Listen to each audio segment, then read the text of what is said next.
दरूद शरीफ पढ़ने वाले अपने अंदर चार मुख्तलिफ खामोश तब्दीलियों का तजुर्बा करते हैं।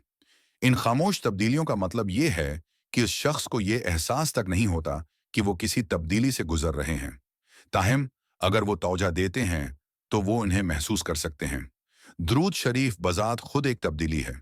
जब बंदा उसे पढ़ना शुरू कर दे तो वो रायगा नहीं जाता। उसका पहला असर ये होता है कि उनके दिलों से तकब्बुर, गुस्सा और बग़ज़ आहिस्ता आहिस्ता ख़त्म हो जाता है। ये कुदरती खुसलतें हैं जो पैदाइश से ही इंसानों के साथ आती हैं, क्योंकि अना उनके अंदर मौजूद होती है। उस तकब्बुर ने शैतान को बुलंदी से नीचे ला खड़ा किया।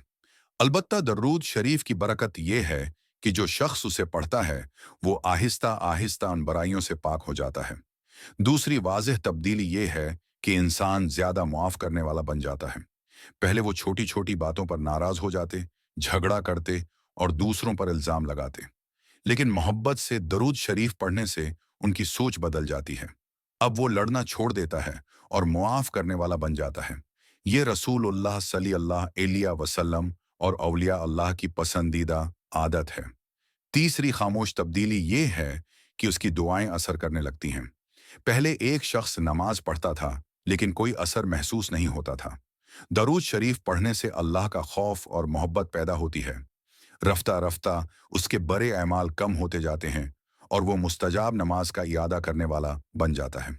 बगैर मांगे भी अल्लाह ताली नेकियां अता फरमाता है, आप सली अल्लाह अलैहि वसल्लम की बरकत और दरूद शरीफ के असर से। चौथी और आखिरी तब्दीली ये है कि उसके अंदर सब्र और शक्र पैदा होता है। पहले वो मामूली बातों पर भी शिकायत करता था, लेकिन अब हालात से कोई फर्क नहीं पड़ता। वो सब्र और शक्र गुजार रहना सीखता है। इस तरबियत और मिश्क के जरिए दरूद शरीफ ये खूबसूरत नेमतें अता करता है। लिहाजा हमें अपने महबूब हजरत मोहम्मद मुस्तफ़ी को हर हाल में दरूद की सूरत में याद रखना चाहिए। मेरी दुआ है कि अल्लाह ताली हमें हजरत पर दुरूद और सलाम पढ़ने की तौफीक अता फरमाए।